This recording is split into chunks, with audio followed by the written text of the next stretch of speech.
like myself, have a Thor Vegas with our drain valves. So you get everything hooked up, you're ready to drain, you pull the black valve, and absolutely nothing comes out. So you have to go to the other side, get on your knees, look around, and when you find it, there's another drain valve on this side that you have to pull down.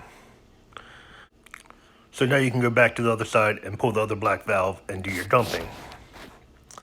So I'm going to install this, what is called a Barker's auto drain, on that valve on the passenger side. When you open it up, you can see the switch has two wiring harnesses and an open and close switch that with an LED light to tell you if it's open or closed. I'm going to be mounting the switch right here in the dump compartment to give me easy access to open and close the valve. I'm going to be installing the auto pro into this. Then I'm going to run the wire along the black pipe with some tie straps going to the dump valve compartment where the switch will be. Now I did have to make a extension cable for to be able to run that far, which is not that hard to do. I'll show you in the video on how to make the extension cable. Here's the valve end. You do not want to cut this wire. You want to cut the other wire that's from the switch, about 6 inches from the switch, and cut the pigtail off the other end of that about 6 inches. Then get some trailer wiring. You can either get this style or you can also get the flat. The good thing is the switch uses the same color wiring, so it'll be easy to match up for splicing. And make sure the wire is at least a 16 gauge.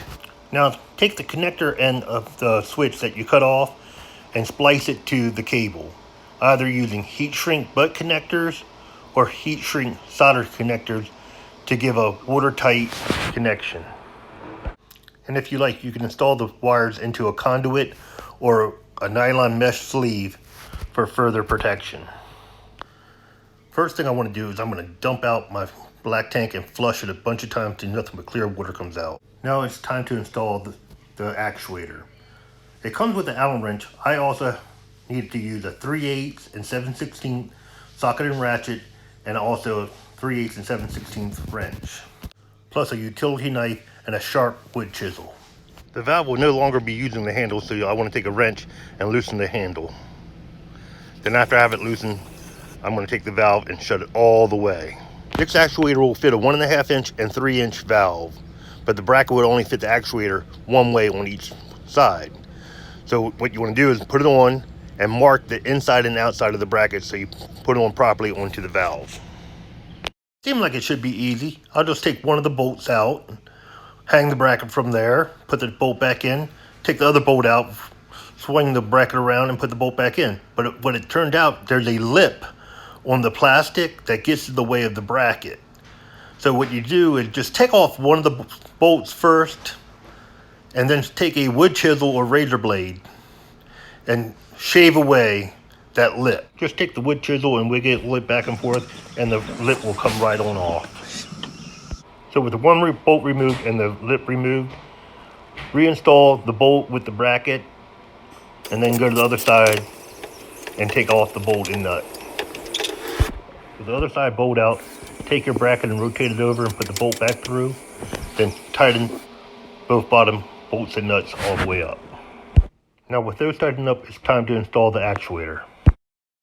Now we're going to mount the motor. So now what you have to do is take off the handle and push it all the way back up.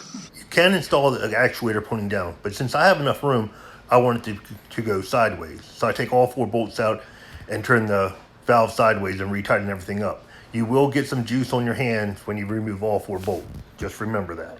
It's all optional. You can still leave it pointing down. If you decide to mount it this way, you will have to take the lip off the side for the bracket to fit instead of the bottom. The direction says put the nut and the spacer on the handle shaft. Now to install the actuator onto the bracket. Line it up, put 1 bolt through the bottom, and put a nut on the back side. You can let it hang down off that 1 bolt while you put the nut on. Then after you get the nut on, you want to rotate it upwards and put the other bolt in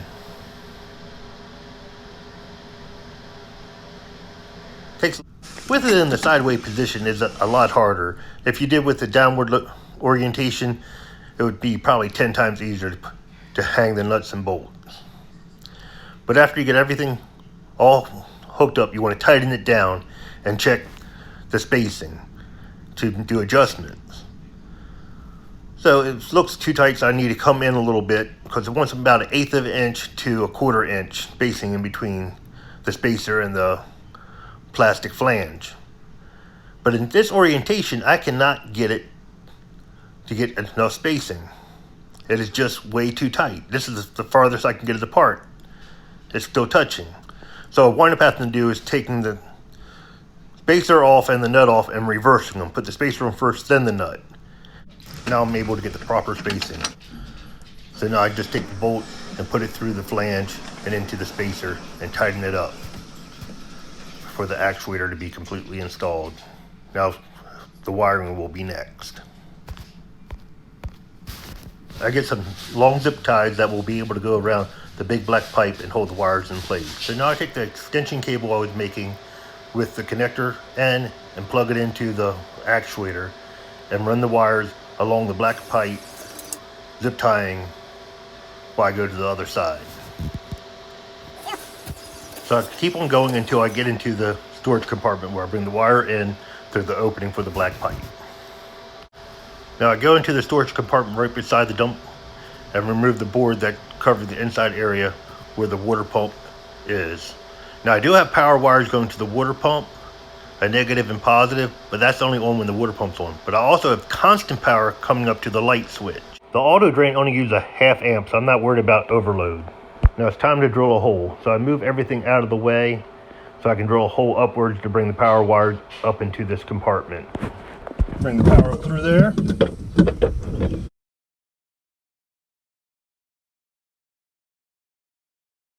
And there's where the hole is located in the storage compartment for the power wires to go through. For my wire connectors on this side, I decided to use the Idea power plug. It's a male and female connector that is very simple to put on. You can get them at Amazon or Lowe's instead of using butt connectors or spade terminals. I decided to use the T-tap for the power supplies. They're simple to use. Basically, for the negative wire, I'm taking the white wire that goes to the pump that's negative and putting the T-tap on it and squeezing with a pair of pliers to give it a connection. Then I take a piece of white wire and a spade and put it on the end and slide it into the T-tap connection. For the positive wire, I decided to make the connection at the light. So I just took a T-tap and tapped into that wire there. Now, the auto drain does come with a red wire with a built-in 1/2 amp fuse. So I'm using that wire and adding the spade terminal to the end of it to plug into the T-tap and running it over into the compartment. I take the wire ties and clean everything up and get everything nice and tight. Then with the wires ran to that compartment, I add the other side of the Idea power plug to it and plug them together. Now with the wire hanging out the other end, I'm going to cut the wire that I ran across down to a length I need and then splice the wires. Then connect each wire to the colored wire that it's supposed to go to. I use these quick connects, but you could use spade terminals or butt connectors to put the wires together. I got the black tank full, so let's see how it works. First thing I want to check, no leaks. Now here's my first time using it at a campsite. This is how it worked. All I do is pull the drain, then hit this button right here for open. Flashing means it's open. And when the black tank is finished draining, I just hit it for close. Light off means it's closed. And just close the black tank and I can pull the gray.